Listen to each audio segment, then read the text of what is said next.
2 weeks ago, the largest power grid in America declared an emergency. 67 million people across 13 states were told that electricity demand could hit record highs for 7 straight days, something that grid operator had never experienced. The Department of Energy had to issue emergency orders allowing power plants to ignore pollution limits just to keep the lights on. They even asked data centers to fire up their backup diesel generators to avoid blackouts. And this wasn't some freak event. This is the new normal. Because something is happening to the American power grid right now that almost no one is paying attention to. A collision between exploding demand, disappearing supply, and an infrastructure that was built in the 1960s. And the numbers say it's about to get much, much worse. My name is Alex, and I've spent the last decade tracking energy infrastructure and grid policy so you don't have to. I read Federal Reserve energy reports, grid operator filings, and Department of Energy assessments because someone has to connect the dots that nobody else is connecting. If you want to understand what's actually happening to American energy before it hits your electric bill even harder, make sure to hit that subscribe button and give this video a thumbs up. Here's what you need to understand. The American power grid is entering a crisis that will touch every single person watching this video. Your electricity bill is going up. The risk of blackouts is rising. And the gap between how much power we need and how much power we can actually generate is widening faster than it has in 30 years. What I'm about to show you is why this is happening, why almost nobody is talking about it, and why every chart says it accelerates from here. Let's start with what just happened. On January 26, 2026, PJM interconnection. The grid operator serving 67 million people from New Jersey to Chicago declared a Level 1 grid emergency. That means every power plant in 13 states and Washington, D.C. had to run at full capacity. Demand was projected to exceed 147 gigawatts, an all-time winter high. For context, 147 gigawatts is roughly the output of 147 large nuclear reactors running simultaneously. That's an almost incomprehensible amount of power. PJM's Senior Vice President of Operations wrote directly to Energy Secretary Chris Wright, saying this extreme level of demand, coupled with stresses on fuel availability, raised a significant risk of emergency conditions that could jeopardize electric reliability and public safety. Read that again. Jeopardize electric reliability and public safety. That's not language grid operators use lightly. The Department of Energy responded with emergency orders for PJM, New England ISO, and ERCOT in Texas, all at the same time. They authorized power plants to exceed emissions limits. They directed Energy Secretary Wright to make 35 gigawatts of backup generation available nationwide. And PJM asked for permission to tap backup generators at data centers as a last resort to prevent residential blackouts. Think about that. They were so close to the edge that they had to ask Amazon and Google to fire up diesel generators just to keep your heat on. Power prices on the PJM grid exploded. Real-time wholesale prices topped $1,800 per megawatt hour in Virginia's data center corridor, and day-ahead prices for Tuesday delivery exceeded $2,300, up 241% from Monday. Brief peaks soared above $3,000 per megawatt hour earlier in the week. For comparison, normal wholesale prices in that region run around $40 to $60 per megawatt hour. This was 50 times normal. The cold snap lasted almost 10 days, with generation outages surging past 22 gigawatts as gas-fired turbines froze and fuel supplies tightened. 22 gigawatts. That's enough power for roughly 22 million homes that just went offline when they were needed most. This was not a one-off. This is what the grid looks like when demand grows faster than supply. And here's the thing nobody's saying out loud, this is only going to get worse. Because while that emergency was unfolding, a deeper story was playing out in the background. For 20 years, electricity demand in America was essentially flat. Growth was under 1% annually. Utilities planned around that. Regulators assumed that. Investors priced that in. That era is over. The RC 2025 Long-Term Reliability Assessment, released January 29, 2026, projects summer peak demand will surge by 224 gigawatts over the next decade. That is 69% higher than what they projected just 1 year ago. Winter demand is expected to rise by 245 gigawatts. These are the highest compound annual growth rates since NERC started tracking in 1995. Let me put that in perspective. The entire US grid generates about 1,100 gigawatts at peak. We're about to add another 20% on top of that in 10 years. Now, what I'm about to show you next is the thing that took me months to fully understand, because it's so counterintuitive to how we think about electricity. The main driver is data centers. US data center power demand currently sits at roughly 35 gigawatts. Bloomberg NEF forecasts that will more than double to 78 gigawatts by 2035, and that was their estimate from 7 months ago. Their newest forecast, updated in December 2025, puts it at 106 gigawatts by 2035, a 36% increase from the prior outlook. S&P Global forecasts US data center demand reaching 75.8 gigawatts as early as 2026 and 134.4 gigawatts by 2030. A single ChatGPT query uses roughly 10 times the electricity of a Google search. Training GPT-4 required around 30 megawatts of sustained power. That's a small town's worth of electricity, running 24/7 for months. OpenAI's Stargate project aims to spend $500 billion on new AI data centers by 2029. Four companies, Amazon, Google, Meta, and Microsoft, control 42% of US data center capacity.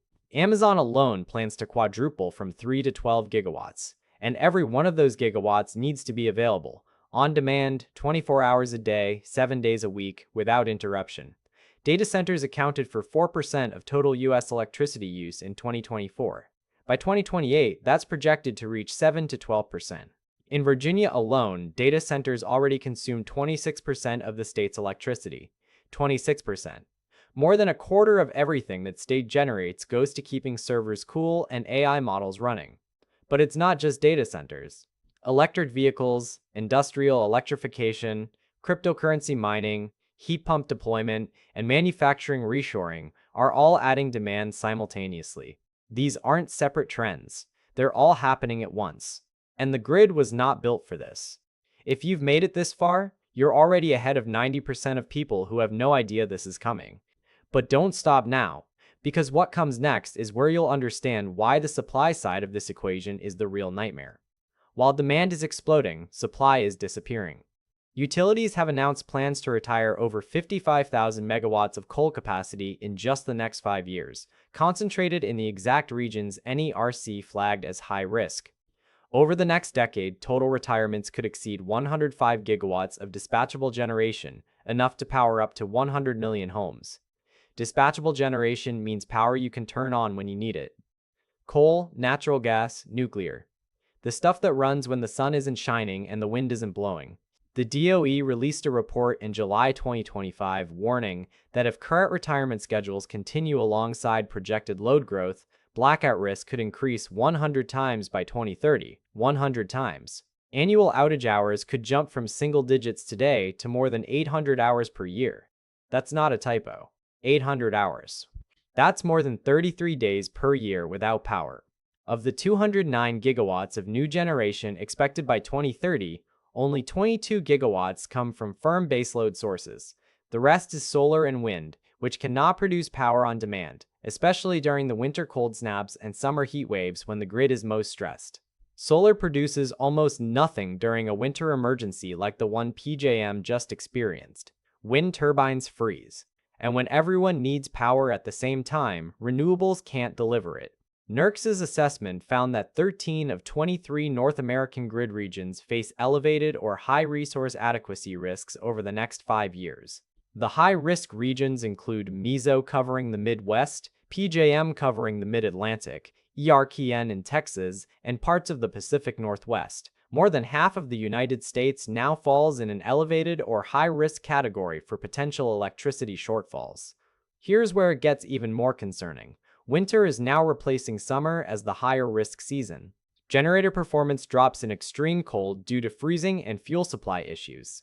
Natural gas pipelines can't move enough gas when heating demand spikes at the same time electric demand spikes.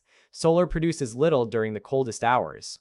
And natural gas delivery infrastructure can fail when it's needed most. Exactly what happened during Winter Storm Uri in Texas in 2021, when 4.5 million customers lost power and at least 246 people died from cold, carbon monoxide poisoning, and other storm-related causes. And here's the trap. Every time we add more solar and wind to the grid, We make the system more fragile during the exact moments when it's under the most stress. Because when demand spikes during extreme weather, renewables are usually producing the least. That means we need backup capacity, dispatchable generation, to cover the gap. But we're retiring that dispatchable generation faster than we're building new capacity. The math doesn't work. Now let me tie all of this together, because when you see how these pieces connect, everything changes. This crisis is not theoretical, it's showing up in your electricity bill right now. Average monthly residential electricity bills increased from $121 in 2021 to $156 in 2025, a 30% rise. Electricity prices rose 5.4% year over year through early 2026, outpacing overall inflation. The EIA forecasts residential electricity prices to rise another 4% in 2026. Some states are far worse. California saw an 8.9% increase, Rhode Island 8.4%, Maine 8.1%. Regulators approved 43 rate hikes in 2025, totaling $11.6 billion in increases affecting 56 million Americans. Across the country, at least 222 utilities have implemented, been approved for, or are proposing rate increases between 2025 and 2027. Total, nearly $85.8 billion in requested increases. $85.8 billion. That's not a future projection. That's in the pipeline right now. Wholesale electricity prices are surging too. The EIA forecasts wholesale prices averaging $51 per megawatt hour in 2026, up 8.5% from 2025, which was already 23% higher than 2024. ERCOT in Texas is projected to see a 45% increase in wholesale prices driven by demand spikes during summer peaks. Up to 4 million American households experienced utility disconnections in 2025, nearly 500,000 more than 2024. The average U.S. household is projected to spend nearly $1,000 this winter just on heating. And this is before the real demand wave hits. This is before data center load doubles. This is before EV adoption accelerates. This is before industrial electrification scales up. What you're paying now is the baseline. It goes up from here. So why is no one fixing it? Because the infrastructure required to fix it takes longer to build than we have. The grid was built in the 1950s through the 1970s with a 50 to 80-year lifespan. Most of that infrastructure is now at or past end of life. Upgrading it requires steel and aluminum, both hit by tariffs that Trump raised from 25% to 50%, increasing the cost of every pylon, transformer, and transmission line. New power plants take years to build. New transmission lines take even longer. Goldman Sachs estimates $720 billion in grid spending is needed through 2030 just to keep up. PJM has processed over 170,000 megawatts of new generation requests since 2023, but only 774 megawatts of new generation actually cleared in their latest capacity auction. Think about that ratio. 170,000 megawatts requested, 774 cleared. That's 0.45%. Less than half of 1%. Data center demand in PJM alone could reach 31 gigawatts by 2030, nearly matching the 28.7 gigawatts of total new generation expected.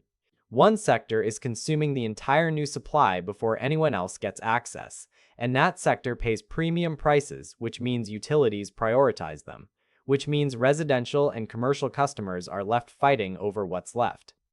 PJM's own data shows the annual growth rate for summer peak demand is now 3.6% per year over the next decade. Winter peak growth is even faster at 4.0%. In 2021, the growth rate was 0.3%. That is a 12-fold acceleration, and the supply side cannot keep up. It's not even close. The DOE says blackout risk increases 100-fold by 2030 on the current trajectory. NERC says more than half of North America faces elevated or high risk of electricity shortfalls within 5 years. PJM just declared an emergency for 67 million people and had to ask data centers to run diesel generators to keep homes heated. This is happening now. This isn't a warning about 2040. This is 2026.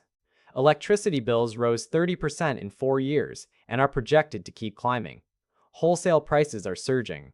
Rate hikes totaling $85.8 billion are in the pipeline. and demand growth is accelerating faster than at any point in 30 years, while dispatchable generation retires. Every policy document, every grid operator report, every utility filing says the same thing. The gap is widening, the risk is rising, and the infrastructure can't keep pace. Here's what most people don't understand about infrastructure crises. They don't announce themselves with a single catastrophic event. They announce themselves with a series of near misses that get progressively closer together and progressively more severe. PJM's emergency was a near miss. Texas in 2021 was not. 246 people died. 4.5 million lost power. Hospitals ran out of water. Pipes burst. And the grid operator said afterward that they were 4 minutes and 37 seconds away from a complete grid collapse that would have taken months to restore. We're not building toward resilience, we're building toward fragility. Every coal plant that retires without replacement capacity makes the system more vulnerable. Every gigawatt of solar added without storage makes the system more dependent on weather. Every new data center that plugs in without new generation to match it pushes the system closer to the edge. And every winter cold snap, every summer heat wave, every unexpected surge in demand tests whether that edge holds. The energy crisis no one is talking about is the one where the math has already stopped working. Demand is rising faster than supply. Prices are rising faster than inflation. Infrastructure is aging faster than it's being replaced. And the gap between what we need and what we can generate is wider than it's been in a generation. So what does this mean for you? It means your electricity bill is going to keep going up. It means the risk of outages during extreme weather is higher than it's been in decades. It means the infrastructure you depend on every single day, the grid that powers your heat, your lights, your refrigerator, your phone, your internet, your entire modern life, is under more stress than it's designed to handle. And it means the next 5 years will determine whether we build our way out of this or whether we manage a slow-motion collapse through rolling blackouts, skyrocketing prices, and rationing. This is not a future crisis. It already started. The energy crisis no one is talking about is the one that just put 67 million Americans on the edge of a blackout, and the one where every chart says it gets worse from here. Your future self, the one trying to keep the heat on during the next polar vortex, the one staring at a $400 electric bill in summer, the one sitting in the dark during a rolling blackout, is counting on you to understand this now. Because the people making decisions about this grid don't live in the same world you do. They have backup generators. They have second homes. They have the capital to insulate themselves from the consequences of their own policies. You don't. And neither do 67 million other Americans who just found out how close we are to the edge. So here's what I want to know. What part of the energy system are you most concerned about? The price increases, the blackout risk, the data center demand, the renewable transition? Drop it in the comments. Because this is the conversation we should have been having 5 years ago, and we're running out of time to have it now.